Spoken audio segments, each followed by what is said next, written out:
साथियों नमस्कार। आज का वीडियो का मुख्य विषय है कि लग्न कुंडली में 3 प्रकार के अनिष्ट ग्रह कौन कौन से होते हैं। अर्थात लग्न कुंडली में 3 अनिष्टकारी योग कौन कौन से होते हैं, इस विषय पर हम विस्तार पूर्वक चर्चा करेंगे। इससे पहले मेरा आप लोगों से अनुरोध है कि यदि आपने अभी तक मेरा चैनल सब्सक्राइब नहीं किया तो अवश्य सब्सक्राइब करने का कष्ट कीजिए, वीडियो को लाइक कीजिए, शेयर कीजिए। तो देखिए लिखा हुआ है, ये जो है जातक अलंकार से उद्धृत है। लग्ने क्रूरीत याति खल खल गृहम लग्ननाथि रविंदु क्रूरांत स्थान संस्था दिन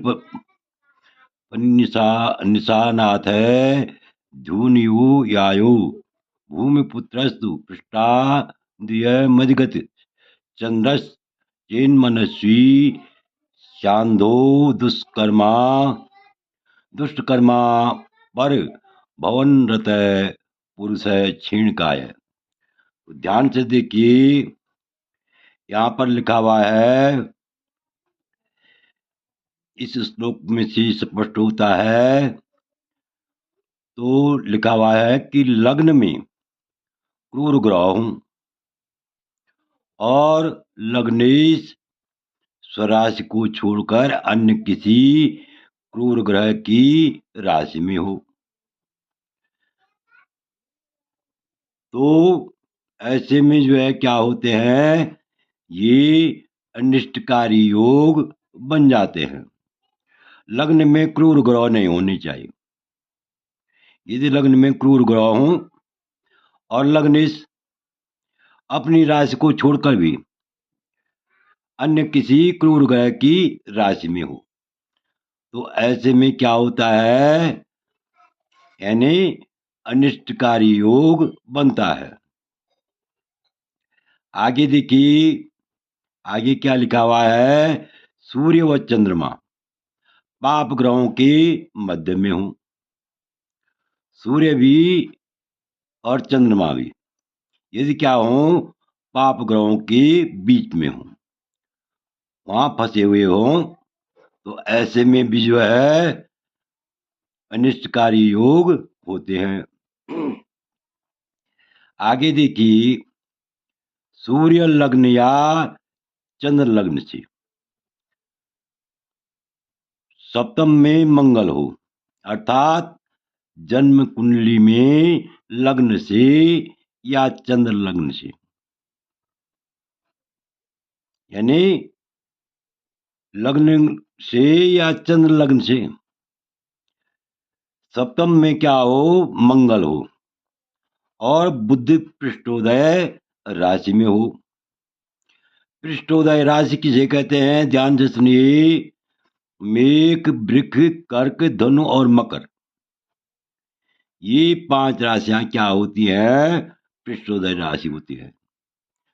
पुनः देखिए, पृष्ठोदय राशि होती है मेघ राशि 1, वृक राशि 2, कर्क राशि 3, धनु राशि 4 और मकर राशि 5। इन राशियों में बुध क्या हो, यदि इन राशियों में हो तो ऐसा मनुष्य क्या होता है, स्वेच्छाचारी, मन मर्जी का काम करने वाला, किसी की बात सुनने वाला नहीं होता है। जो मन में आए किसी की राय नहीं लेता है, ऐसा व्यक्ति स्वेच्छाचारी होता है, मनमौजी होता है और कुकृत्य करने वाला होता है। बुरे कार्य करने में वह जो है बहुत ही जो है उसका मन जो है लगा रहता है। या हीन कृत्य करने वाला, जो कार्य करने ही नहीं है, कुल मिलाकर के नीच कार्य करने वाला होता है। और सबसे बड़ी बात यह है, परजीवी भी होता है। सबसे बड़ी बात क्या होती है इसमें, यानी सबसे बड़ा दोष क्या होता है कि ऐसा व्यक्ति परजीवी भी होता है, मतलब परोपजीवी, यानी दूसरों के दूसरों के आश्रय में पलने वाला होता है, हमेशा पराधीन रहता है और अत्यंत दुर्बल होता है। ध्यान से देखिए, सूर्य लग्न या अर्थात जन्म कुंडली में लग्न से या चंद्र कुंडली से सप्तम में यदि मंगल हो और बुध पृष्ठोदय हो, अर्थात मेष राशि, वृक राशि, पृष्ठोदय राशि होती है।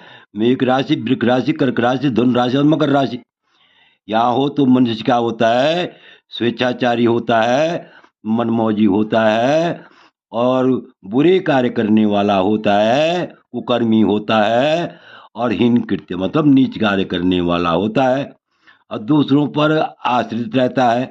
और जहाँ रहता है, जिस पर आश्रित रहता है, उसी परिवार को वह क्या कर लेता है, कोकला भी कर लेता है, अर्थात कृतघ्न भी होता है और अत्यंत दुर्बल भी होता है।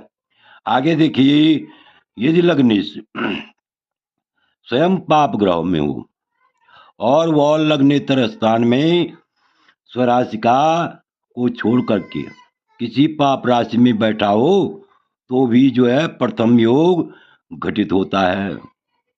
तो इस प्रकार से हम कह सकते हैं लग्न लग्नेश सूर्य व चंद्र पर जितना पाप प्रभाव होगा, यानी पाप ग्रह होंगे, तो उसी अनुपात से ही मनुष्य क्या होता है, अत्यंत निर्धन होता है और अकिंचन मतलब कंजूस भी होता है।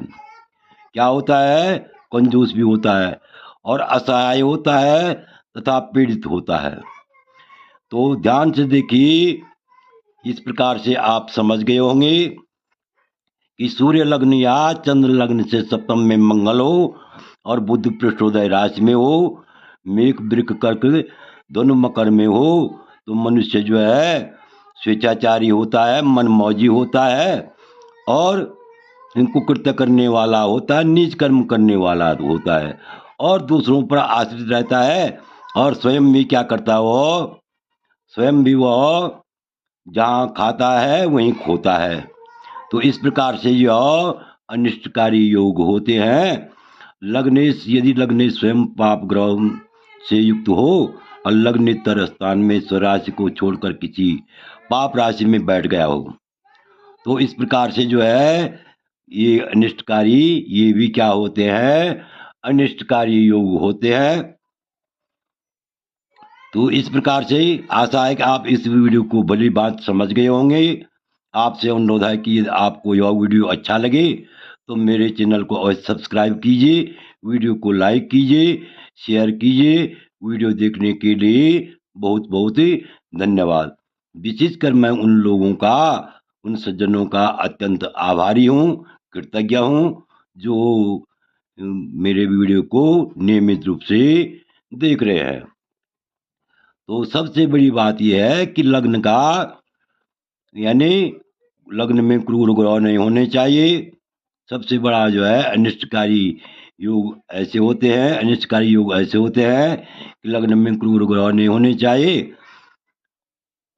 यदि लग्न में क्रूर ग्रह हो तो अनिष्टकारी योग बनते हैं और लग्नेश्वर राशि को छोड़ करके अन्य किसी क्रूर ग्रह की राशि में बैठा हुआ हो, ऐसे में अवश्य ही अनिष्टकारी योग बनते हैं, इसमें कोई संदेह नहीं है।